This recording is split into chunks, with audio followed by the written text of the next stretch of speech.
Ready to go? No. No. Whose idea was this? Yours.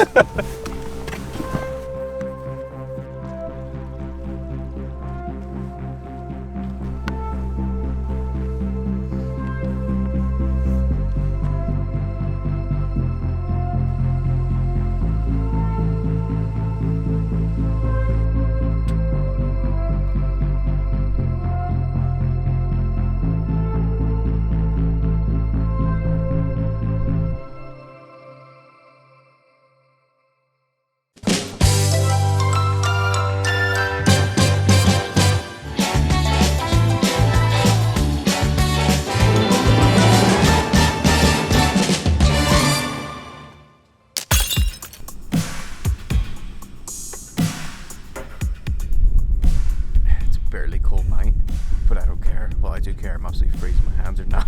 I've got a drink to try and warm myself up. I'm 750 meters up a mountain, and I've just managed to get one of my bucket list photographs. I have photographed the Milky Way, our solar system. I had planned on making quite a bit more of this video about the actual settings that I used to capture that image, but as it was, I was freezing. I could barely talk. I was so cold and so tired. But for those who want to know, I used a 20mm lens. I shot at f2.8. I focused to infinity and then slightly back. And I shot at 25,000 ISO. I was able to do that because I was using the Sony A7siii Mark III, which really high sensitivity. And I shot for 10 seconds and then processed in Lightroom. Stephen Hanna, on the other hand, I think was shooting medium format and several minute long exposures. His photographs look much better than mine, and you should definitely go and check out his YouTube channel and Instagram to see how a proper landscape photographer takes photographs. Quick astronomy lesson. We live in Earth, which is part of our solar system, and that solar system is within the galaxy. The galaxy that we live in is within the Milky Way. There are infinite number of galaxies in the universe. And our galaxy, the Milky Way, it has this like spiral shape with like a dense center to it, with like lots and lots of stuff in the center, and we are like out on one of the arms of it, which means when Earth rotates in such a way that we're looking in towards that center, we can actually see our own galaxy and photograph it, and that's what we're up here doing tonight. I'm up here with Stephen Hanna, who has a fancy app which was able to show us where the galaxy was going to appear, where the Milky Way was going to appear. This RGB stick light has been incredibly useful. I'm using it like a flare. It's really good to just set up and go. How you getting on? Freezing. It's so cold. Oh, what a night though. What a night. Unreal. Well, you told me the truth, we were able to capture it. So Stephen has a tracker device. I don't know if we're actually in the frame, but because I can't see the thing. Stephen has a tracker device that lets him set the camera on the tripod, and then the tracker will move the camera to track the sky. Because if you do a exposure more than about 20-30 seconds on a tripod, it's gonna blur. Yeah, it'll blur and the stars will streak. So we're using different technologies. I'm using high ISOs, and he's using longer exposures in a tracker. Right, so this is this camera at 400,000 ISO.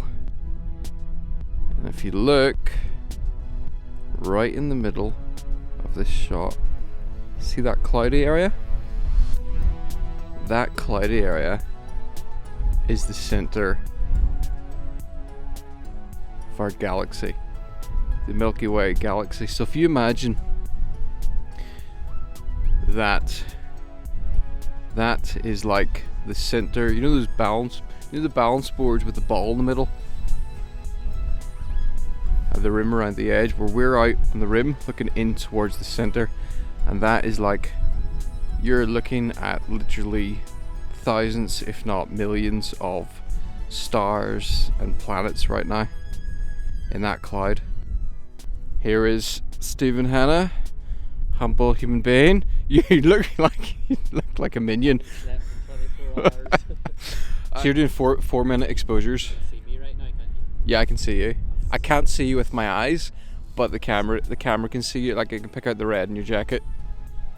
And it's a really low shutter speed, so if I move quickly, everything will blur.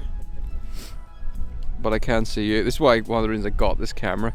If you look right in the center of this, you'll see like a line of lights.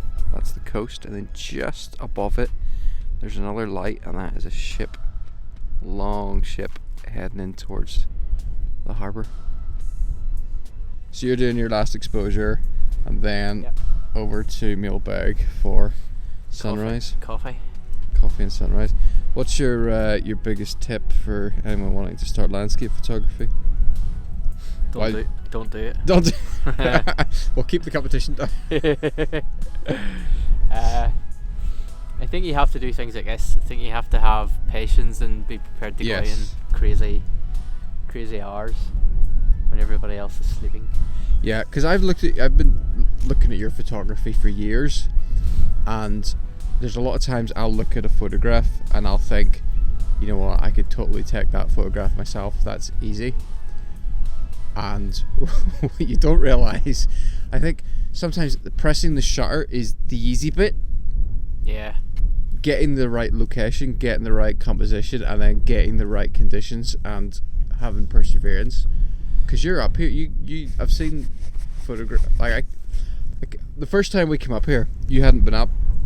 I went to we looked into the location, took some photographs, and for me that was enough. I was happy enough. I got my photograph in that location, and then I noticed that you just kept coming back week after week. Yeah. To the same spot. Yeah, a lot of it is that. Although, as you say, there's also sometimes it's just luck to get the conditions as they are. Yeah, but you have to be out a lot to increase your odds. Well, you do, yeah. Sometimes things just happen that weren't forecast or that you couldn't predict, and you're in the right place at the right time. Most of the time that doesn't happen, but when it does, it's worth it. It's absolutely freezing cold. Why not just do this in the summer when it's a lot warmer? Okay, so in the winter months, the skies go completely dark, so you obviously see more stars. In the summer, it doesn't actually get fully dark. You might think it's dark if you went outside, but it's almost like blue hour all night, so the skies don't actually get as dark as they do in the winter. So that means you see less stars. So in the way that we can sort of see the glow of the sun there in the middle of summer, it's like that all night. Yeah. So that's why you have to climb up the mountain in the freezing cold if you want to get good astro photographs. Pretty much. September to probably end of April, May, I would say. The key times. 1:13. Next stop, Milky for sunrise. It's interesting how noticeably brighter it is now with this camera. See the red glow there in the horizon? Yeah. In case you're wondering how cold it is, that glittering, you can hopefully see, is ice. So it's at least below zero.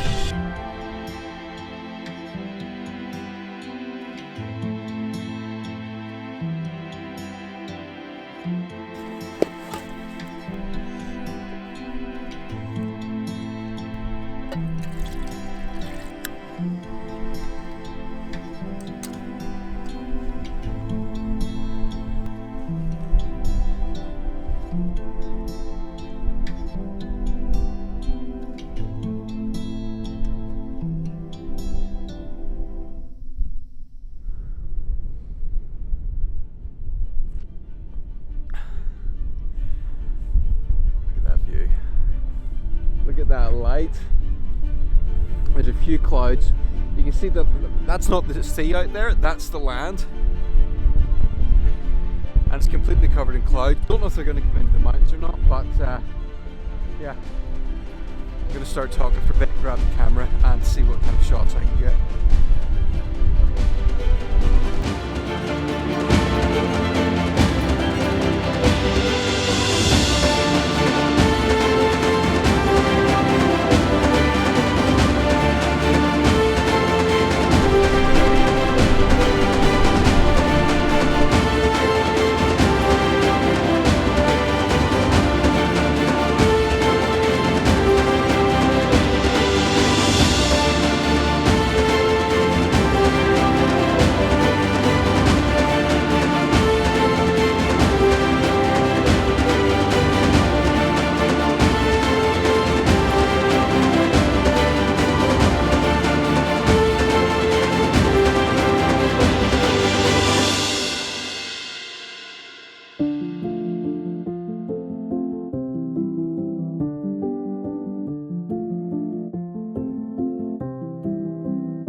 Well, as always, well, nearly as always, it was worth the late night. Now my hands are absolutely frozen. I'm freezing. I haven't half my stuff packed up yet. Stephen's about to run off this mountain and leave me behind. So, gotta finish here. Hope you enjoyed the photographs. Hope you enjoyed the videos. You can subscribe for some more, and I'll link Stephen's channel down in the description. You can go check out his stuff as well. I'm Stephen, he's Stephen. It's very confusing, but It's all good. it's all good. All good. He has a red jacket, and I've got a green one on today. Right, pack up and go. Bye.